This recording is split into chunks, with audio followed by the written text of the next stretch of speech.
massage friends. I'm Stephanie Rodriguez. Welcome to the USOLMT Massage Podcast. I'm your host and the founder and executive director of USOLMT, your new massage association.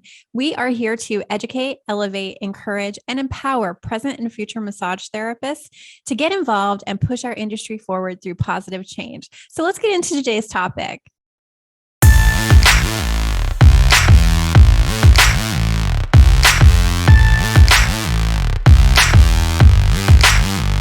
Welcome to the USOLMT Massage Podcast. I am Stephanie, your host and the founder of USOLMT. Today, I've got three great guests on the show, and we'll be talking about self-care and self-love today for massage therapists. So my first guest is Elise Volkmann, the wandering hummingbird herself. Elise has been giving and receiving healing touch since a very young age.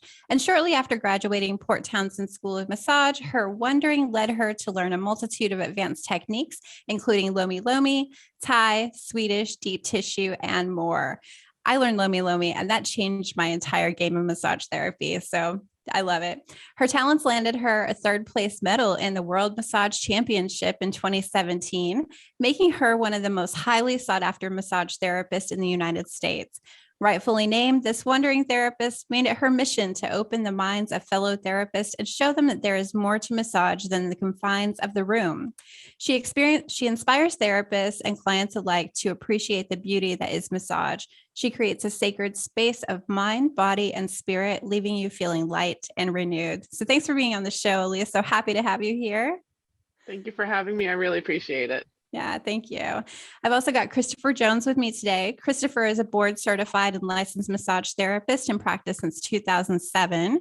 Prior to his time as a massage therapist, he was a personal trainer and competitive martial artist. He earned bachelor's degrees in English literature and psychology from the University of Maine, and also earned a master's degree in kinesiology with a specialization in exercise for older adults from A.T. Still University. He received his massage training at the Connecticut Center for Massage Therapy and later taught there. He's also a corrective exercise specialist certified through the National Academy of Sports Medicine.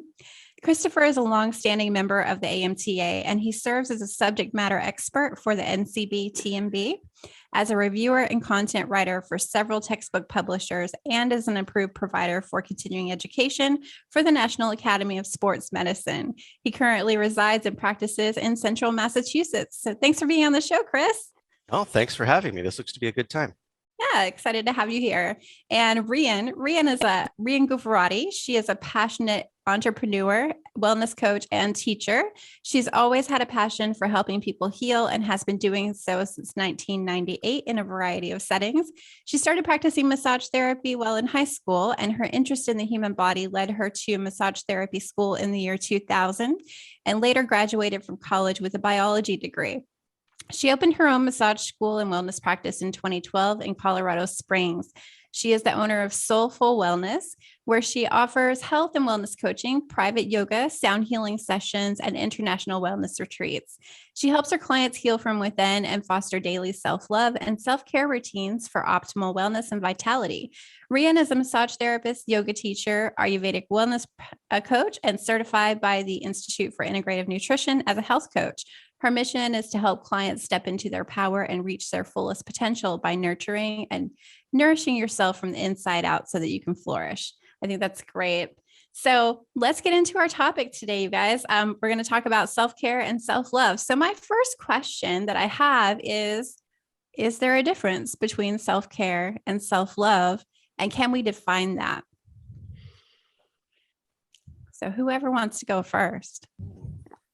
I mean, I'll definitely go first. I know that I definitely know for myself that self-love and self-care are two very different things. I could be, of course, like I think that self-care is a way of loving yourself, but there's ways that you can like take care of yourself even while maybe you're not feeling like you love yourself, even if there's something that's not going on. Or, self-care is kind of that inkling between like, am I really taking care of myself, or am I just like emptying my teapot for everybody else and I'm taking care of everybody else and not really worrying about myself? Like it kind of gives you like a gauge on where your self-love is, how much your self-care is. Yeah, that's a really good way to put it. What about you, Chris? Do you have any ideas or thoughts on that? Well, I've never been asked it quite that way before. That's a really interesting way to look at it. Is there a difference? And the first thing that comes to mind is that I guess I would see self-love as probably the want or desire to do, whereas the self-care is the things you would actually do um, to carry that out. Again, I not fleshed this out at all since this is just a pop on here, but Yeah, just to parse it out like that I is hear a what you're different saying way than here. I've heard it presented before. And Rian, how about you? Yes. Yeah, I would love to add on to what Chris was saying. You're hitting it on the nail. Like self-love is the intention behind our self-care. You can have self-care and work your, work and grind and go at the gym to like meet a goal. But if you're feeling resistance to actually like showing up for loving yourself and being kind and caring to yourself, then that self-care is just like another avenue to an end result. So you really have to bring that that intention, that desire behind it to be doing your self-care, whatever it is, whether it's working out or going to yoga or taking a bath or reading, right? Or just these juicy practices. You have to do it with the intention of self-love. So I think they are two different things, but I think when you merge both of them together, they're beautiful and powerful. And every massage therapist and person needs to start implementing the merging of the self-love with the self-care if they're not already doing that. Yes. Yes. I like the way that you put that. It's definitely true. So I wanted to talk a little bit about your self-care routines. So who wants to start? Elise, you want to start and just tell me a little bit, like, what do you do to take care of yourself? Oh man, what don't I do to take care of myself? Honestly, I'm very lucky because I'm single and I have no kids. So got lots of time and it's great. I take advantage. I get at least one massage a week. Sometimes I'm really great and I plan wonderful practitioners well in advance. And then other times I'm going to, like $60 an hour massage, just anything that I can get into for that week. But I definitely make sure I get one a week. Epsom salt baths are like an essential. We have a hot tub also at our house. So, I use the hot tub probably almost daily. Warming up and working out. I, of course, would love to work out more, but it's one of those things where, you choose where your priorities are and you choose what you're doing. But definitely like warming up, I do a lot of dancing as self-care, art and painting and therapy. And I mean, literally, there's so many pieces to it. Whenever I see myself going into a dip, like a depression or anything like that, I will self-care my way out of it because I've realized that what happens is like my room gets messy and the dishes get messy and all that sort of stuff. So I immediately implement going to a spa day and spending the whole day at the spa, eating very healthy, tasty food, and then taking a really large, big sleep. And then the next morning I wake up and I pick up everything. But I also think like picking up everything is a form of self-care because if you have a clean, clear space, it's easier to support the life that you want to live. I know that I do that. I've learned, well, I have 4 kids. So I have learned that having that clear space it means a clear mind, right? And then I can focus on the things that I need to do. So I am highly diligent about making sure that I do that and like really like deep cleaning my house like once a week and just getting everything ready for the next week that I have coming up. So that's really important as part of my self-care too. How about you, Chris? What's your self-care routine look like? Oh, well, I guess that's I'll pitch this back to what we were talking about before. The care routine does not necessarily keep up with the love. I would like to have a better one. So, but some of the practices are the same. It's I cook. That's one of my things. So I like to start with good food. Is it always the best food? No. I have kids too.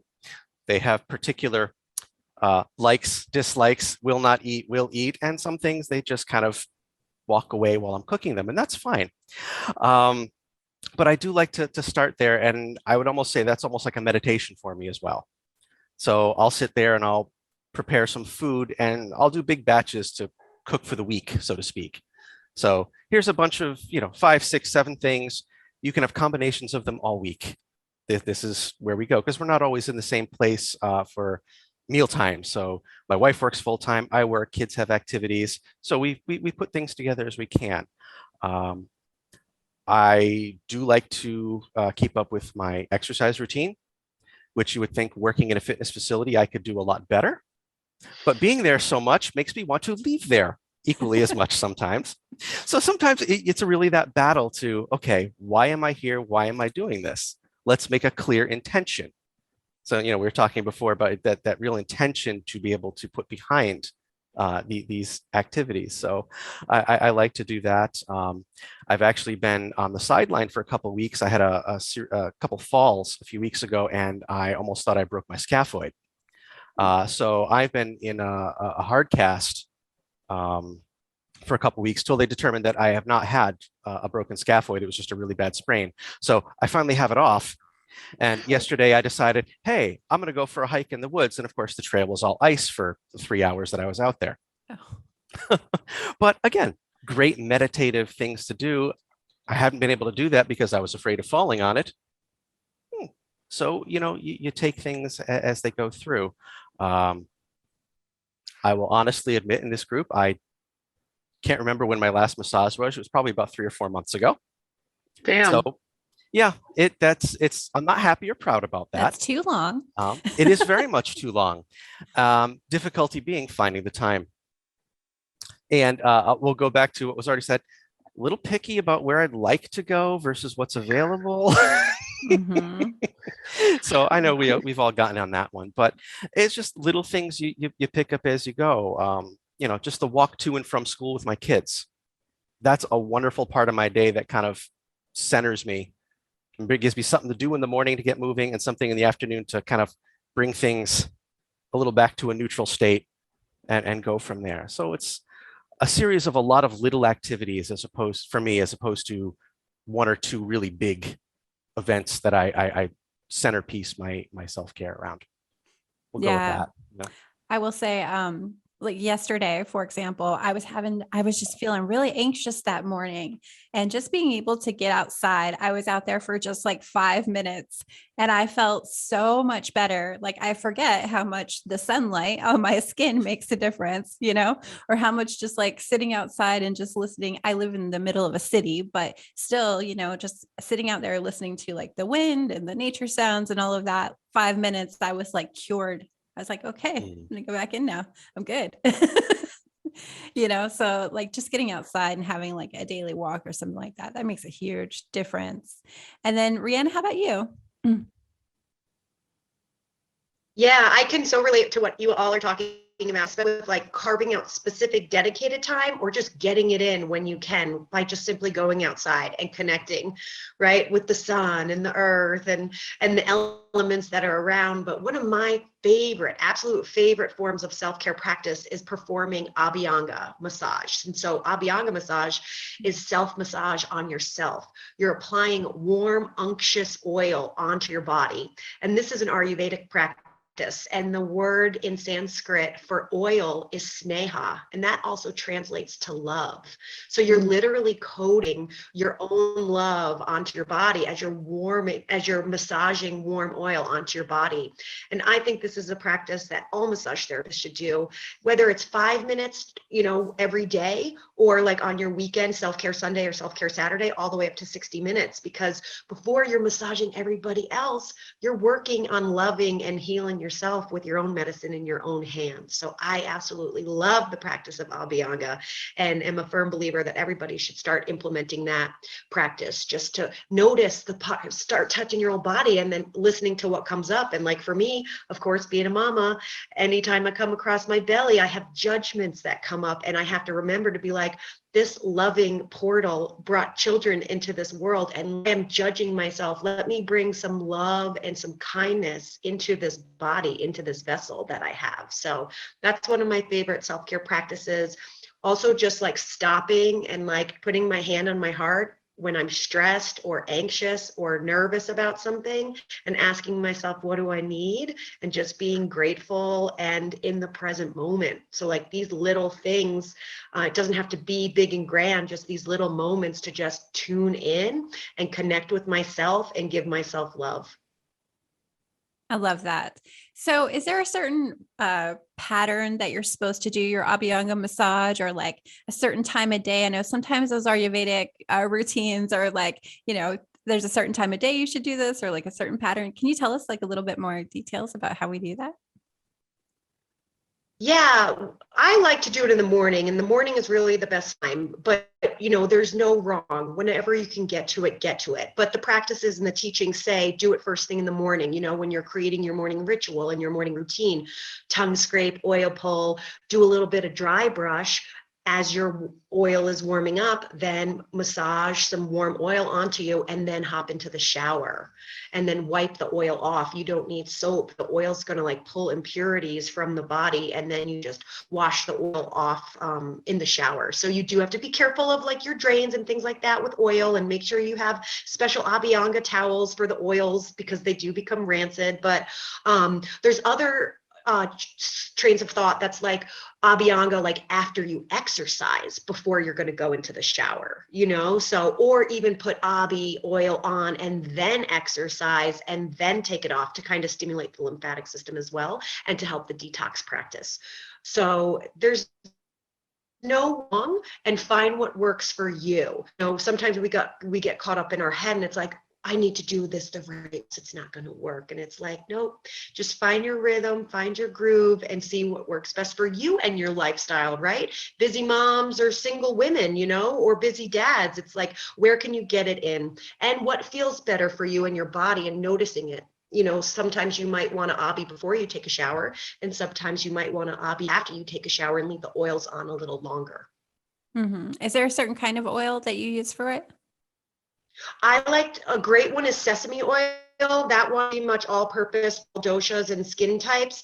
But they do say like in the summertime when it's hot, you want to use more of a cooling oil. So that would be coconut or sunflower oil. And then in the winter time, it's cold, you want to use more of a warming oil.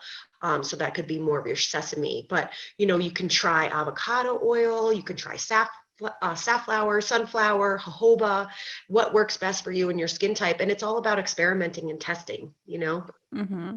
Yeah. Rihanna. So what you were talking about, like the self-massage, kind of triggers in my head, because Rian, sorry, I was like trying to figure it out. Rian.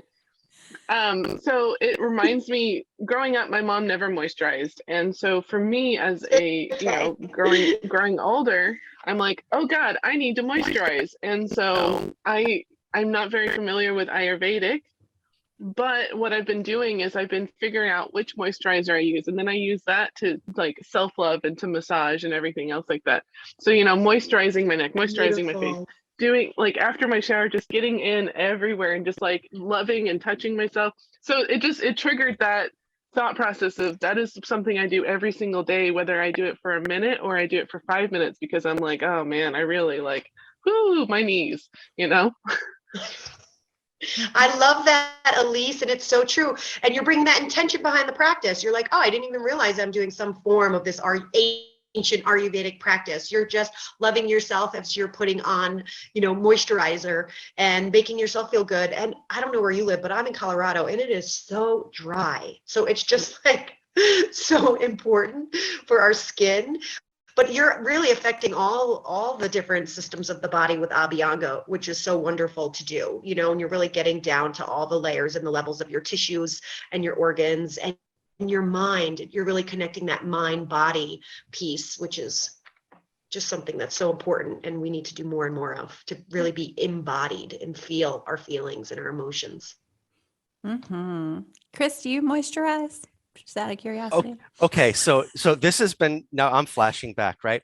I'm going back many, many moons ago to undergrad, and I would get hilariously teased because every night I would sit there, I would moisturize my feet, my elbows, my whatever. And I, as a guy in college, I got razzed so hard about this. And the only comment I had at that time was, when you're 50, let's compare our feet. Yep. Yes. And yes, to this day, Yes. I still do it. Both my kids still come in every night. Daddy, lotion time. and they flop Oh, on the I bed. love it. I mean, they're 11 and 7 now, and they're like, yeah, on the back. I'm feeling a little dry. That's awesome. I do that for my little boy too. I mean, he's 8. And so he loves it. Yeah. Yeah. Just a little reconnect time between all of us too. So it's still nice. I think it's so important to bring up, like you said, that you were razzed about it. It just boggles my mind so often. I talk to my clients about, oh, well, I'm a guy, I can't take a bath. No, you can fucking take an Epsom salt bath. Yeah, you can. You're not allergic to water because you're a guy, okay? Tubs will not eat you. One of my favorite clients is this big time construction guy, and he takes like a 2-hour bath every morning to wake up. And so like I use examples with my clients and with my friends and everything like that, with all these different clients that we have these great stories with about like, no, you too can take care of yourself. Mm-hmm. Yeah, definitely. I think we have seen a little bit of an increase in like men coming into spas and stuff like that to take care of themselves like more often over the last, probably 5 years. I think there has been an increase and men are actually looking at their self-care and what they're doing. So I think that's awesome, but yeah, it's still hard. I think for a lot of men, like that's just not the manly thing to do. No, and then the gentleman who owns the athletic club that I work at, he's just pushing about 80 now, and he's a big guy. And his favorite thing is every 2 weeks he goes in and gets his pedicure because he likes the way that their particular lotion feels on his legs after he comes out for the next couple of days. But he'll go in, he's like, oh, I love it. I relax. I nearly take a nap. It's the best part of my week. Like, okay, so it's been there, just not a lot of people over time will just let themselves enjoy it. Well, and what's funny is that that's actually very new for people to not enjoy taking care of themselves, because if you look at like Hawaiians and like some of the older I guess cultures that we come across, especially the cultures that include massage, like lomi lomi was a way of life. It wasn't just like, oh, that's just the females that go get lomi. No, everyone gets lomi. Everyone in the village gets lomi. So I think it's so funny that like there's like the really old traditions of everybody taking care of themselves and each other, and then we kind of forgot it for a while, and then now all of a sudden we're like, oh yeah, that does make sense because that does give us a rich and healthier life. Well, it kicks me back. I'm in massage school, and a lot of them had only had their first massage maybe 6 months prior to that. Like, you guys haven't been doing this. Meanwhile, I was thinking, ever since I started doing martial arts as a kid, that is a routine part of self-care. They don't show that in the brochures. You don't see it in the movies. It's not flashy, but these are very physical, athletic events, and you need to be able to take care of yourself and not get injured and take care of yourself if you are. So that always seemed normal to me because we learned that in a pseudo-traditional sense, I suppose. Some of them paid better homage to the lineage than others, but either way, it was adapted to meet the needs of who was there. So it was at least, present and accounted for. But yeah, not a lot of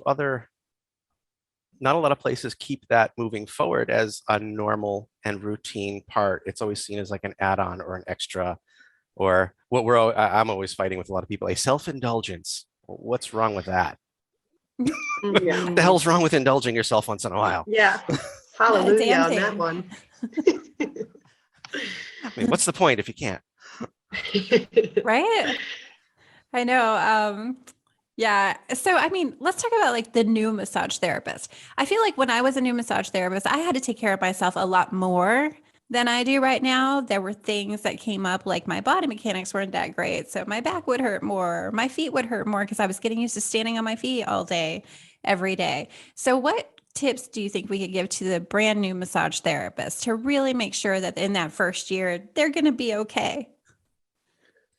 Well, the thing that really helped me the most, and of course I did apply for a bunch of places right out of massage school, and I got hired at 5, and then I showed up at my first one that paid me the most, and I went to do a Thai massage technique, and she was like, oh, you can't do this here. And I was like, bye. So I started my own practice very soon. But it was one of those things where I started doing massage. I started doing 1 a day, and then I do 2 a day, and then I do 3 a day, and then I do 4 a day. So I worked my way up. I was training, because I do believe that it definitely, whenever you're beginning massage and even throughout your career, going from 0 to 8 hours in a day is just a recipe for fucking up your body. Like, it just is. So training your body up, and then really getting in the first year, get as many massage therapist hands on you as possible. As many as you can, even if you can only afford to pay them for 30 minutes. Reach out to the best reviewed people, reach out to all that sort of stuff. Offer to do trades with them. If they're not interested in trades, be like, hey, is there any way I can pay you for 30 minutes? Do what you can to get hands on your body, because like, it's going to completely change how you massage people, how many massages you get. And that's just like the two things that really, for me, are things that in the very beginning of my first year, I got a lot of massage from a lot of different people. I traded with them, I took classes, I enjoyed it, and I worked my way up instead of just going from 0 to 100. Yeah, that's really good advice. I mean, I know that every time I received a massage from somebody in my first couple of years, I learned something, so I was able to just pick up technique after technique that I had not seen before just because I laid on someone's table and, and got that massage. So that's excellent advice. It looks like we lost Rian. Hopefully she'll come back. So what about you, Chris? What would you say to the brand new therapist? Well, Elise hit it right on that first point. As a new therapist, and I was lucky in two respects for this. One, background. Two, I had an instructor who outright said this early in the program. You to think of yourself as a massage athlete, to think of yourself as engaging in a new physical activity, you need to train, develop, and give yourself the grace and patience and acceptance that this is going to take a bit of time to get comfortable with. So yes, paying attention to the mechanics early to set good habits, really, really good habits. Yeah. To be able to, again, as Lee said, start with 1, go to 2, go to 3. Nobody starts doing this for 8 hours or more a day and feels good. And if they say so, they're either lying or on some sort of drugs. Yeah. Okay. I mean, they've pre-medicated to prevent it, and they'll deteriorate faster in the end. You have to give yourself that time. And I can only agree with already what's been said. Get on as many tables, get as many hands by whatever way you can, because you will find quickly things you like, things you don't like, things you think your body would be best suited to try, ways to get better at things that you already know by being more mechanically efficient in that respect, and being able to learn how to connect with different people, not the physical techniques, but how to connect one-to-one, person to person, client therapist. If you can develop that piece of it, that interpersonal relationship, the hands-on techniques that will flow afterwards they're going to come. The real big part is learning how to have that first interaction and develop those relationships. That's going to be a really crucial piece of early development. And that will save, one, a lot of angst and potentially interesting situations later. I'm sure that's a whole other podcast. Yeah. And it'll allow you to put some real time and intentional thought into how you would like to develop yourself as a therapist, your practice as a business going forward, and being able to translate that into goals that you can achieve for yourself. Like, for instance, I had somebody who gave me that, has been mentioned a whole lot, some lomi. I'd like to learn that. I had somebody who did these really interesting movements and stretchings. I'd like to learn that. Was this an inclusion of this technique, that technique? And that'll just expand the horizons, because your basic education really is just that. It's a basic education of the fundamentals, maybe some exposure to a few pieces of the massage table, as it were, that you can pick from the buffet of all the things that are available to you. And really just to give yourself, again, that patience, a little grace, to have a few missteps, to backpedal a few times and reconsider things that maybe you thought you wanted, and then realize, I think I want to go in another direction, but am I too far on that path to change? The answer is no. I'll short it for them right now. The answer is no. You can always move to something. It's okay. And yeah, for the new people, just give yourself that moment to breathe. Something that you triggered for me, Christopher, was it's really important, and this is what I preach to pretty much anybody who's going to listen, is figuring out what your dream schedule is, figuring out what your ideal lifestyle is, and then figuring out work and everything else around it. There was always this example of, you have a jar and you have all these different rocks in it. And if you put the big rocks in before you put the other things in, then everything fits in around it. It's a very famous example. If you need it, you can always get a hold of me. But it's one of those things where if you figure out your lifestyle, and for me, my lifestyle includes being able to go to Cabo every other month and take a month off and be at the beach for a month. Somebody else's lifestyle is I want to be able to massage my kids every night before I go to bed. So like, you're not going to do a job where you get off at 10 p.m. You know what I mean? And so once you figure out your lifestyle and your dream schedule, you find the pieces that fit in that. You don't get a job and then you try and fit your life around the job. Right now, massage therapists are in high demand. So if you're a brand new therapist coming out of school and you want to work for somebody else to get your feet wet and to get started, you have immense bargaining power right now. So if you say, hey, look, I don't want to burn out, I just want to do 2 massages a day while I build up, you can do that. If you want to say like, hey, I'm still in school, how about I start giving, free massages, because we have to give 3 massages anyway, but I'm going to do 1 a day and I know what lifestyle I want. I want to work 4 days a week. I know what lifestyle I want. I want to work 5 days a week.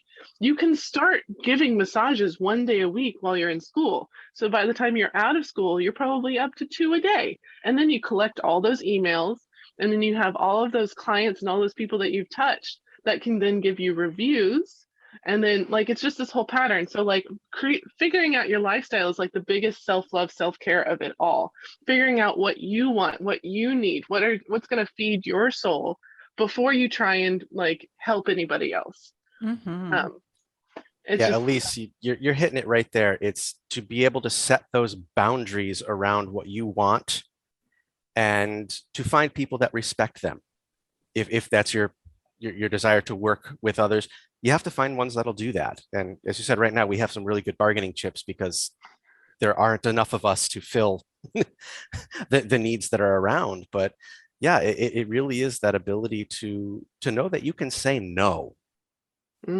That as a new therapist, you don't have to accept that job where they're going to book you immediately for 9 hours a day with 8 massages. You get a 5-minute bathroom break that you don't actually get, and we're going to pay you $12 an hour plus the hopeful tip that you're going to get on top of it. And you're going to be available every weekend and on call 4 days a week. The answer is no. I long ago determined, especially once the kids came around, I don't do weekends. I don't do late nights. I don't do early mornings. Yep. And I don't. And it's never hurt me in any way, shape, or form or capacity for being able to work. I love that. No weekends, huh? No, not unless I teach on the weekends sometimes, but I don't have to. Yeah. Yeah, that's really nice. When I was in school, they were like, if you don't want to work the weekends, don't even bother. Right. That's what they told us when I was in school. You're not going to make any money if you don't work on the weekends. And here in Arizona, we have tons and tons of spas, right? There are way less, chiropractic or healthcare oriented practices and stuff like that for massage therapists to go into and work for. And every single place here requires that you work on the weekends. It's hard. The only way that you can really get out of it here is if you're working under a chiropractor. And sometimes during those, you work Monday through Friday and you have sort of a split schedule, whatever it is. And it's usually like 9 to 6 or something like that, where you get like maybe an hour or 2 break in the middle of that. So it's kind of rough here unless you are in your own private practice.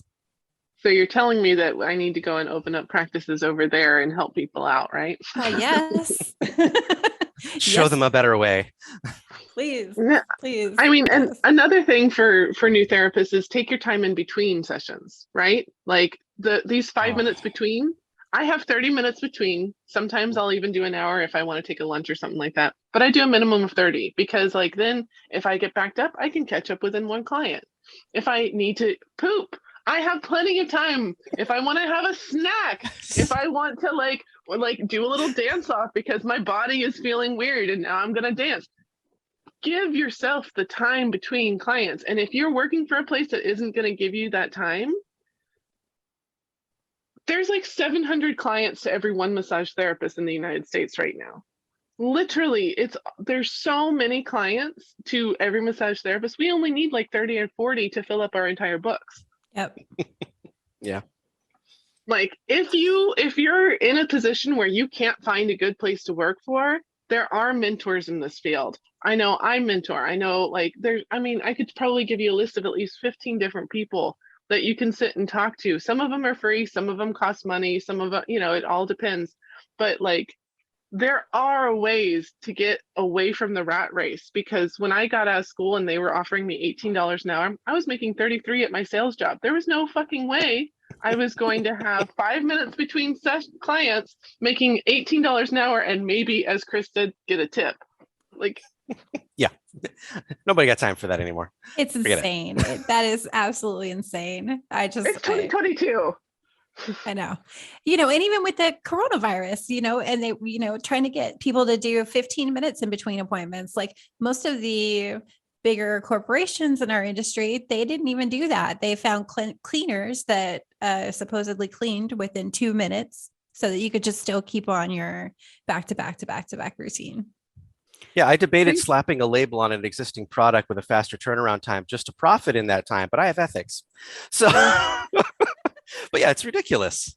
Yeah. What therapists need to understand, and this is part of our self-care and our self-assertion, is that we are the cogs in the wheel. If the cogs are like, nope, I'm out. Yeah, nothing happens. Wheel doesn't, nothing happens. If everybody, there are some massage envies, so I'm not saying this in general, but there are some massage envies that burn people out. And then there are some massage envies, because they're franchises, that really take care of their people. Mm-hmm. But like, it's one of those things that if everybody just quit working at Massage Envy, all of us, and then they all went into private practice, people are still going to be getting massage. Those clients are still going to be searching for somebody. Mm-hmm.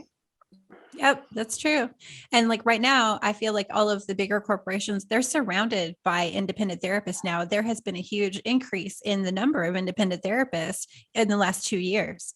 It's huge. And they're like their number one competition right now. So I don't know. A lot of people have decided to just jump ship, go into their private practice. And, in all honesty, it's better for us to do it that way. We have so much more control over our schedule, so much more control over what we do, the time in between appointments, and how we take care of ourselves, that why shouldn't we do that, And if we're not going to jump ship, they better be offering us competitive wages. Up here in Seattle, and yes, I know it's Seattle, big city, but most of the good massage places are paying $50 an hour plus benefits.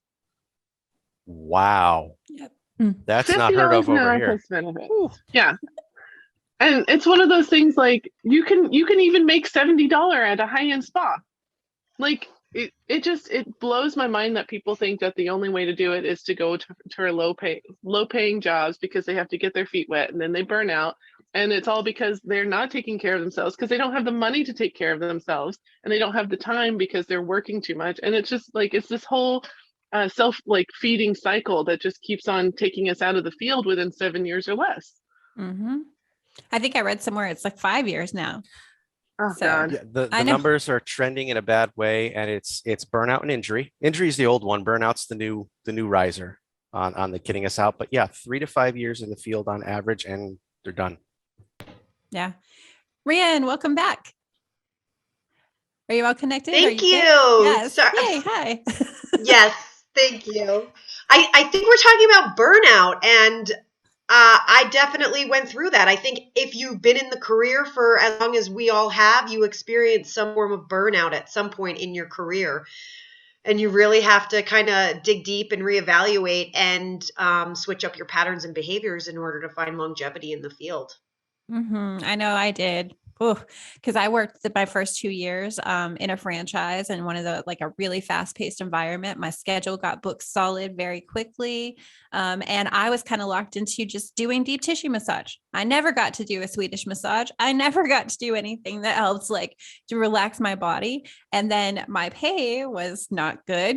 And when I left and went to the resort market here, you know, they pay on average about $65 per Swedish massage, and that price goes up, your commission goes up. And so I was working half the time with twice the pay when I left. Yep. So I just kept doing that, Yep. you know? Yeah. And our industry is just so endless with the possibilities. So if you're tired with what you're doing, okay, so what, you know, the definition of stupidity is doing the same thing over and over again and expecting a different result. If you're Insanity as feeling well. Insanity. Yeah, if you're doing this, then you need to start introducing new things. And like, we're on repeat, right? We're on repeat in our heads, repeat in our lives, all this sort of stuff. And as you add new things in, all of a sudden that repeat changes, and then it starts altering, and then you keep on inputting either it's self-care or a new technique, or, you know, moving practices or moving jobs, or, and you keep on inputting these different things until you get to a pattern that you're like, yeah, this is nice. This is what I wanted. But you have to know what pattern you were headed for, which is what I was talking about earlier, is like, you have to know your dream schedule. You have to know your dream lifestyle to find your pattern, because otherwise, like, it's not, you know, you'll just be gone, and we're going to miss you, and we need more massages, and we need more good ones. Agreed. So true. Preach. Yeah. And yeah, preach it, sister. I love it. And it, like, we should be dreaming more, right? Like, we should be fostering these opportunities to dream and say, what are your desires and what do you want to do? And I feel so fortunate that I was able to step into that dream and open up my own clinic and have a staff of 16 therapists and help them not burn out and help train them to add more modalities to their toolbox, you know, and learn about cupping, and to be able to provide free trainings and not feel like they were working like slaves, like we often feel like when we're in those corporate where you're turning them over every hour, you know, they're booked on the hour. It's like, who can work like that? How can you take time to take care of yourself when you're just and the person on the table underneath your fingers and your hands, when you're worried about the time and getting to the next client? You're not even being present when you're working in that kind of an environment, you know? So that, like, I feel so fortunate enough to be able to train massage therapists, open up a massage therapy school, and just really help and attract people that want to be massage therapists, because I also worked at a corporate massage training school, and they were just pulling people in that didn't even necessarily want to be massage therapists or had felonies on their backgrounds. And they were just like, sign here, it's 30 grand, don't worry about it. And when it's time for them to get their license, then them realize, oh, I can't get my license because I have, after working in that corporate field of watching people just kind of pump out, get massage therapists trained, I was like, this is not right. This is not okay. Like, I need to start a school where I can help people become massage therapists who really want to be massage therapists. And it's not about the money and you chasing a carrot, right? It's about you actually wanting to help people and make a difference. Because if you're in it just for the money, well, then you are going to burn out, and it's not the right career for you. Yep. That makes a big difference. You know, I went to massage school in 2016, and 2 of the guys that I went to school with have been arrested. Yep. For very bad things. Yeah. Yeah. What do you do? I want to throw out that, like, so even if you are working in a job that is, you know, one of the corporations, self-care in between your sessions. Yes, I know you have 3 minutes, but like, do a little dance off, do it in the morning before you get there. You know, there are a lot of ways to fit in a lot of little self-cares in, which is what we were talking about earlier, just little tiny ones constantly. So even if, like, you know, we're all sitting here and like, they're so bad, we need to have more time between things. Like, even if you find yourself in that situation, it's okay. Part of like self-caring and self-loving yourself is like not hating yourself, but for putting yourself in a situation that all of a sudden you're like, hey, this maybe isn't ideal. You know, so like, take everything that we were saying with, you know, kind of railing against the machine as like, you're valuable, you're loved, you're still, no matter what. We're just like mad at an industry that has kind of been messing with their therapists for way too long. And it's like, if you work for Massage Envy or if you own a Massage Envy, we're not mad at you. We just want better. It's okay to be where you are. as long as you know where you want to be Yes. going. You can still Yeah. feel good even if it's not ideal. So take a Yes. minute out of those 3 minutes, just change your breathing pattern for a minute, recenter yourself, do what you have to do. I like the Oof. idea of the dance off, whatever it is. It's okay. Yeah. You can be there. It's Yeah. not forever. Yeah. Or maybe you're the what Yeah. affects And the being so change. grateful. Yep.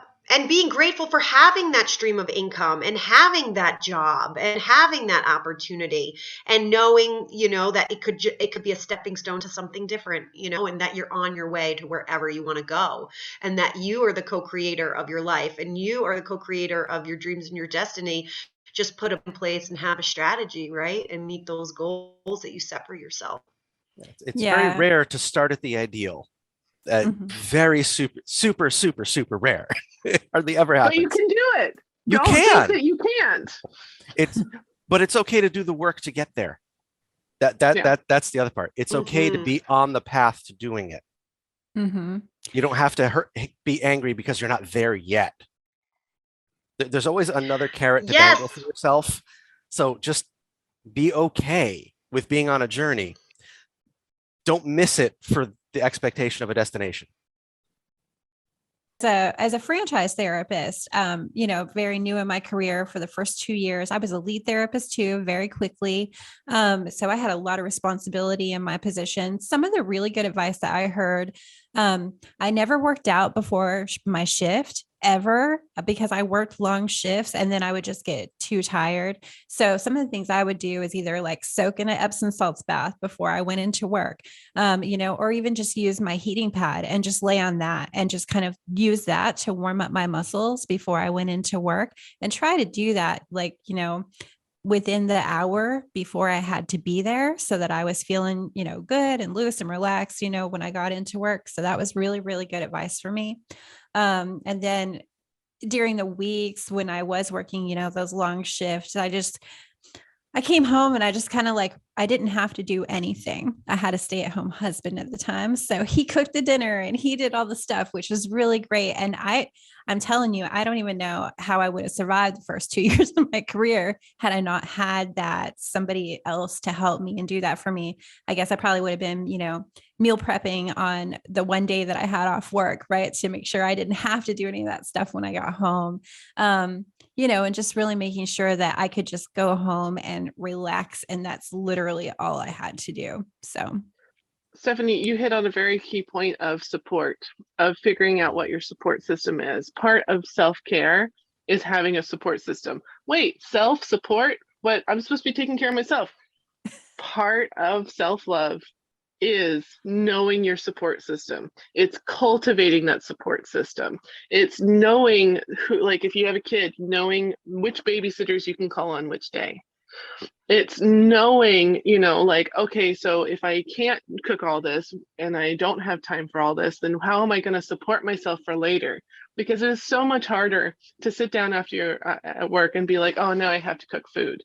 So if you're thinking about yourself ahead of time, if you're thinking, and I live in Washington State, weed is legal. When I leave and I go down to Cabo, I always buy myself a bunch of weed and I always buy myself a bunch of frozen food, usually like smoothie stuff and all that sort of stuff, so that when I get back and I get off the airplane, I come home and I have a joint and I have the stuff for my smoothie. And I don't have to worry about going shopping because I thought about myself so far in advance. So thinking about yourself far in advance, creating your support group around you. And some people aren't as good as creating a support group as others. If you're not good at it, find someone who has a good support group and ask them how they did it. Don't be afraid to ask questions, because the worst thing is that people are going to say is like, no, I'm not going to answer that, which they wouldn't have answered if you didn't ask. mm-hmm. Okay. So I don't smoke weed, but I will follow that up with this. I use THC-based topical pain reliever products, and they are literally the most superior thing on the market. So anytime I have a backache, anytime I have a headache, the CBD products are really good. But if you do have a state that's legalized and you have a dispensary, there are recreational products with THC in them that are just amazing. And they don't change the way you feel. They don't really get you high. You might get a little bit of like a little woo for a minute, but Man, I love that stuff. And it has been working so well for me that I feel good pretty much every day now. So, yeah. And there's many different forms, right? There's tinctures, and then there's, topical salves. And the thing is with everything else, just like with massage therapists, you may have to try a bunch of different ones to find the one that works for you. But it's just like any medicine or any type of let's say that you go in and get a massage and it doesn't work for you. Then you go and you try physical therapy, and physical therapy is the thing that is your self-care. So like you have to try different things to be able to know what works. Mm-hmm. Yeah. So, Chris, I wanted to talk to you a little bit because I know you have, a background in exercise and corrective exercise and stuff like that. So as a massage therapist, what types of exercises should we be doing? Because I know there's muscle groups that we use a lot, right? That we really don't need to train as hard. And then there's others that we really do need to make sure that we're strengthening as we're working. So tell us a little bit about that. Okay, you used the one word that's going to trigger some of this conversation here. You used the word should. What should we be doing? Good. And my answer to that question is the same as I will give to somebody who, and I also used to work at a physical therapy clinic. I ran the rehab gym. So it was the same answer I'd give to somebody doing rehab who's training for an event or trying to keep themselves up as whatever practitioner of whatever career or recreational event you go for. It's not a matter of what I'm going to tell you what you should do. What are you willing to do? What will you do? What brings you some sort of, if not joy, then at least passable satisfaction that you will continue to do that type of exercise. So while we could, break down a whole exercise plan, head to toe, here's what you could be doing on different days that would really support you as a therapist. The bigger picture is, well, what are you doing during the day? What is your physical activity? I'm not even going to ask you about exercise. Are you physically active to begin with, aside from massage? If the answer is no, then we have to start a little bit more basic with the care. If it's yes, maybe we can do something a little more adventurous. Okay. And so somebody doing nothing but say, we'll just be very general, someone doing Swedish massage for most of the day versus somebody who's doing more of a Thai or, either mat or on the table versus somebody doing deep tissue. That's a lot of different stresses. So there's no one set of advice that you're going to give that's going to work for everybody in that means. So yeah, short answer, right? Let me rein this in a little bit here. So the answer is, if you were to come to me as a client and say, well, what can I do to keep my body up? We're going to have to figure out what is it that you will do. I can give you a set of exercise, just like I can give somebody, here's all the things you need to do to rehab from your knee surgery. Come back a week later. Okay, so tell me about the exercises that you've done, show them to me. Which ones have you done? Well, it's real obvious they did none of them because they didn't like them. It brought them no joy, satisfaction. They had no inner drive to see why it was there. So now we need to come back and find something else that you're going to engage with. So for you, it might be, okay, well, you know what? You just need to go outside and take a walk, move your body, take a minute and do a little 5-minute shakedown dance in the middle of the forest. That could be all you need.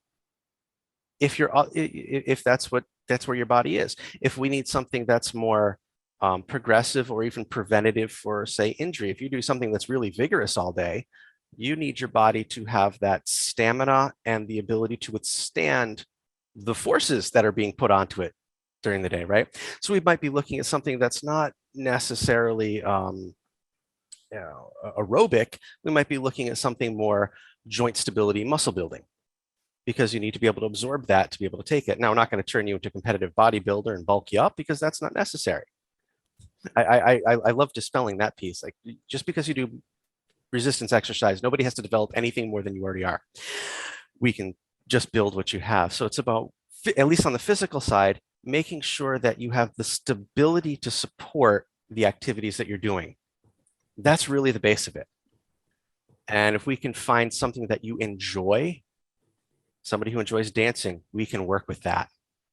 You know, Zumba was big for a while. It was sort of like dance exercise thing, and many Mhm. iterations over everywhere from the 80s when I remember my mother doing something when I was a kid, jazzercise and did all those step aerobic stuff and whatever you want to do, whatever makes it fun for you. Some people really like throwing around iron, and I have some colleagues that they like nothing more than to go got on the squat rack and pump some bench press and that's what brings them joy to do their work. I have some, they like to go through a little a mat based movement and stretching program with some mobilization work. That's mostly what I do now. I can't do the heavy lifting anymore. I'm too much damage over too much time on that to do that for even for me. So mine's more of a movement mobility based mat work.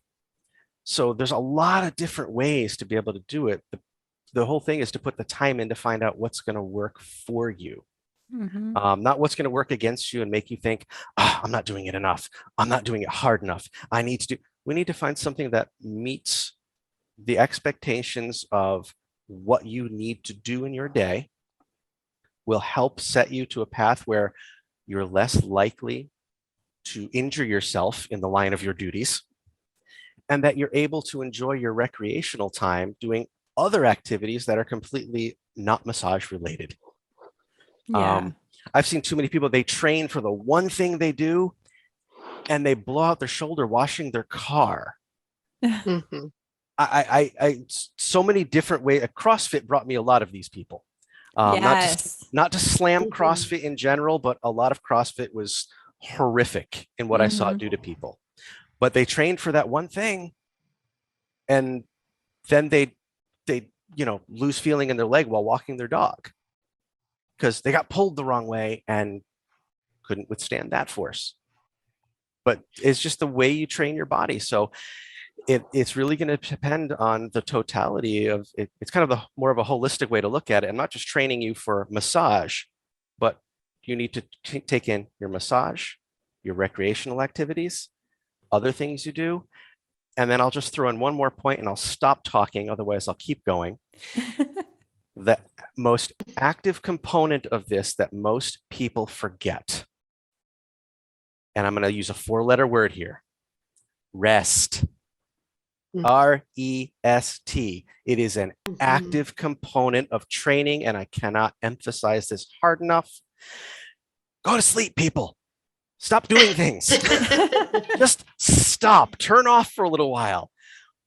Rest is the active component your body needs to repair the damage that you do to it on a daily basis and let you Mhm. continue to do those things that damage you. To Mhm. bring it back, Yeah, go ahead, please. Yeah. well, to bring it back to self-care for a second, like if you're not sleeping well, I mean, one of the best forms of self-care is figuring out how much sleep you need and then setting yourself up for success to be able to receive it.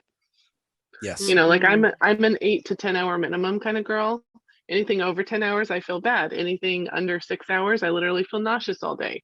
But like I know this, like I know that if I get 8 hours, I'll be good. I know that I will be able, and I set myself up where I can take that every single day. I know what time I need to be in bed by. I know what time I need to start winding down by to give myself my body, my mind, everything, the rest I need to do the rest of my day.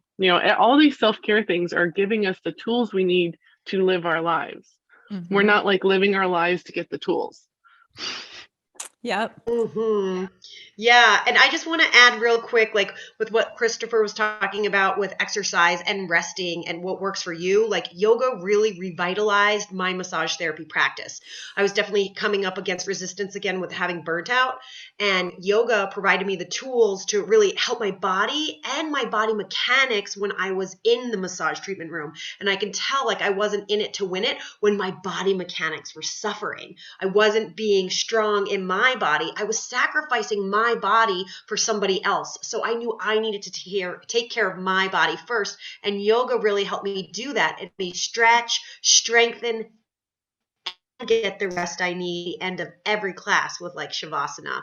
And sometimes like those subtle practices of moving into Shavasana are so much powerful than powerlifting, So I love this topic that we're talking about with self-care and a massage therapist. I think that we continue to explore with what's working. I came into it with being Vinyasa flow, which was what I needed. But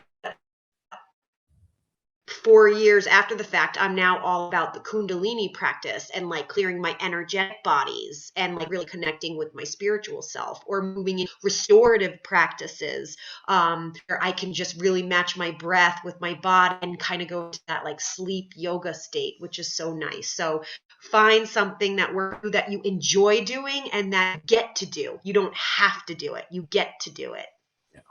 Mm-hmm. Yeah. And Elise, before we go, I really want to talk about the World Championships of Massage.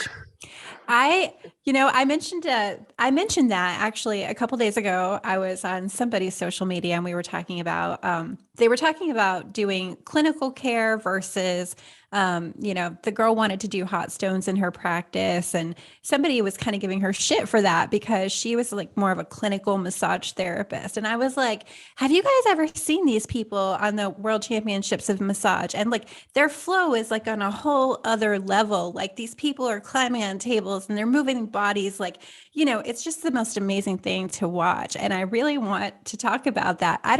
There were people that were like, what? I've never even heard of this. So the World Massage Championship is held in Copenhagen every year. It's hosted by the International Massage Association, which is a big deal in Europe. The main reason that Americans are kind of like the last thought is because it's like America and then there's the rest of the world. You know what I mean? But the International Massage Association is based out of Europe. It started hosting the World Massage Championship in Copenhagen in 2017, which is the year that I went. It's one of those things that there's so much shit that is thrown out for a competition for massage. And I'm like, are you kidding me, you guys? Like, there are some people that are so amazing that unless there's the idea of getting a medal or recognitions or something like that, you'll never hear about them. They have their clients, they have their things, and they're never going to come out of the woodwork. They're not going to share with everybody. And it's not because they're not like sharing people, they just don't need to. And so a competition is a great way of, meeting therapists from all over the world, seeing things from all over. I got to see a Russian sports massage. Actually, I got to experience a Russian sports massage. I am so glad I'm not a Russian athlete. Like she had her elbow into my stomach muscles as she was having me do crunches to try and open up the psoas and everything. Ooh. Insanity. But then like there's these amazing, and then there's like people lighting people on fire for the massage. And then there's like this amazing Thai massage therapist who got the gold in 2017, who I watched, and I stole at least 3 of her different moves and I use them in every single massage. Like that's what I use. And, just getting to know people from all over the world and understanding that massage therapists really face the same issues all over the world. And how can we work together to elevate the profession and like take care of ourselves? Because like there's some massage therapists that are osteopaths, because over in Europe you can be an osteopathic massage therapist. So you can actually crack bones and set shoulders and do all this really cool stuff that in the United States we're like, that's illegal. So the World Massage Championship is just this wonderful thing. And yes, massage is subjective, but I guarantee that you guys know a difference by looking at a massage that's good and looking at a massage that's bad. I guarantee you guys know the difference whenever you feel it. And the people that are competing are actually massaging other competitors. So like you're getting reviewed from people who are your competition. Wow. The judges are walking around. Yeah, the judges are walking around and watching you massage your competitor. And then they massage you. And then at the very end, whenever they've picked their top like 6 or whatever it is, then they massage the judges in front of all the other massage therapists. And then all the other massage therapists get to vote and say, this was a good massage, this was not so good, this, and so you get to place your vote with who you thought was the most amazing. So we do have an American Massage Championship that's being held in America this year, which is, like kind of a countrywide one. It's going to be at the World Massage Festival out in Cherokee, North Carolina. If you haven't heard of the World Massage Festival, Mike Hinkle created it to basically compete with all of these big name like AMTA, AMBP, all that sort of stuff. He wanted something that was going to be very affordable, but also that didn't have. He went to one of these AMTA meetings or something like that, and they were kind of an asshole to him. And he was like, you know what? I'm going to make a festival for massage where everybody can come get their continuing education. It's going to be less than $500 a year, and they'll get all their CEs for 2 years. And we're going to be nice. We are not going to put up with people being mean to us. Yes, I've talked to Mike too, and he's awesome. Like, I love that guy. I really hope that I'm able to make it out there this year. Yeah, it's a wonderful community. It's really amazing. You do get a lot, and they're all NCTBN certified. There's aquatic massage, or there's Thai massage, or there's Lomi Lomi. There's intraoral work. There's so much going on out there, and that's where they're hosting the championship this year. There is the European Massage Championship. They just hosted a Greece Massage Championship. They're making it more and more accessible to doing it on like the countrywide scale. And sure, do you have to go to a championship to know you're a great massage therapist? No. But does it hurt to go and see all the cool things that are happening around you and being in community with other massage therapists? Also no. So like, if you don't want to go, that's fine. But I love our industry, and I love seeing what other people are doing, because like, if we work together, so if I work here and you work here, we're only here. But if you and me work together, we're up here, there is no competition. If people think that me helping you get a client is competition, then that's not the kind of people you want to work with. We don't have competition. We have our community, and the community needs to be taking care of ourselves, and we need to be taking care of others. Yes. Yes, girl. Yes. True. How did you train for that? Like, did you have a certain like routine that you did every day, or how much did you practice? Like, I'm just really curious. So I'll be real honest. I was a year out of massage school. Wow. And I had an amazing mentor, which is why I dropped earlier. Like, new massage therapists, go get yourself a mentor. There are plenty of massage therapists that would love to work with you, because we want you to succeed. So I had a really amazing massage therapy mentor, and we would trade every other month, and whatever massage I gave him, like however long, he would give me. So we started at 2 hours. Then I did 3, then I did 5. And then he was like, no, I can't do 5 hours of massage, pull it back to 2. And then I had actually went to Hawaii and studied Lomi Lomi with my kumu, or one of my kumus, and a mentor. And Lomi changed my life. And then, so I had a couple of moves that I was like, I want to show this one because I've never seen anyone else do it. And I want to show this one. Well, so the first day I did my massage, my client was, didn't like deep tissue. And unfortunately, I'm a little bit of a deeper therapist. I don't really do light work. I can, but that's not like my fun. Like, my Lomi style is based off of the Hawaiian martial arts Lua more than it's based off of Temple Lomi, because it's a different lineage. And so, like, we use our whole body weight. We're walking on you, we're stepping on you. Like in Hawaii, you're able to crack people's wrists and put their ribs back into place. So I went and I was doing, the moves I wanted to show that I'd been practicing. And my routine is never the same thing. It's just, I knew there were certain things. I did make a playlist, and I had my big ass headphones on, and I was rocking out to my music while I'm massaging. Everyone thought I was a fucking weirdo, which I'm okay with. And the second massage was, I had done all of my techniques in the first 20 minutes that I wanted to showcase. And then I looked around at everyone around me. There was probably 40 other people in my room, and they were all doing the same thing, the exact same things. And I was like, well, fuck. So I just started playing, and I got into the flow state. And people who are in athletics, or who've done skiing, or who have done yoga, or, just art, kind of understand what that flow state kind of feels like, where you're just playing. And I really love the term play when it comes to work.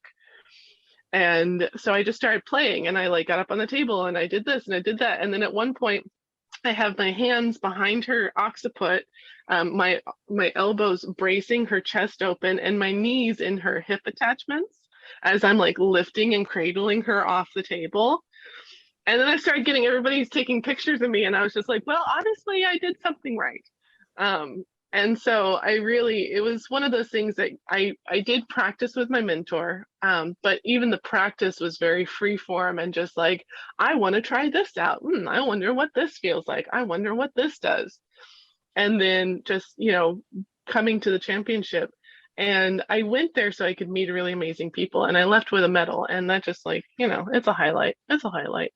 Yeah, that's awesome. That's awesome. Rian, we're going to wrap this up, but before we go, do you have anything else that you wanted to add on like Ayurvedic practices or anything like that? I just want to tell all the massage therapists out there that like healers need healing too, and that starts from within. So just start loving on your body, loving on yourself, start listening to your likes, your needs, your wants, what you don't like, what you do like, and know that like you are your greatest teacher and you are your greatest healer, and to keep digging in to get the wisdom from within. Yeah, that's beautiful.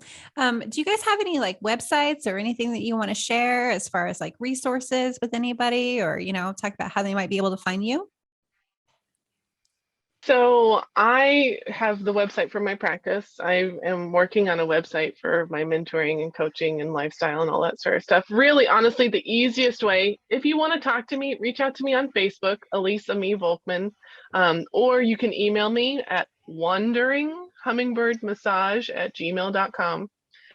Either way, you're going to be able to reach me. And I love talking to therapists. I mean, I really, really think that bringing joy and bringing play and bringing our lifestyles to where we want them to be is going to support us the most. And I like to help other therapists figure out, what lifestyle do you want? Because it's not easy to go from not knowing what lifestyle you want to knowing what lifestyle you want. That's not easy. I'm not saying that it's an easy thing to do, but it is a necessary thing to do. And so I really enjoy that. So wanderinghummingbirdmassage@gmail.com, and I will answer. It might not be soon, but I'll always answer you, I promise. All right. How about you two?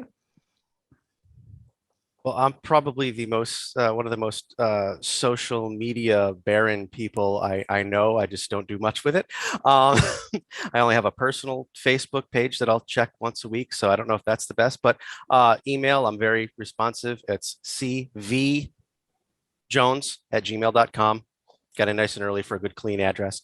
And mostly I do most of my correspondence through there. So that's that's the best spot. Okay. And then Rian, how can people get in touch with you? Yes, so you can find me at my website, which is soulfulwellnesscolorado.com. And soulful has 2 L's. So soulfulwellnesscolorado.com. You can follow me on Instagram, Soulful Wellness Colorado, or same on Facebook. And I really love mentoring massage therapists and just burnt out mamas, healers, teachers in general. And I lead international women's wellness retreats. So I have one coming up in Mexico in November, and we still have spots available. So if you're looking to go within, dig a little deep, and have some fun, please join me in the sun in Tulum, Mexico in November. Oh, I might take you up on that one. That sounds like a great idea. Yes.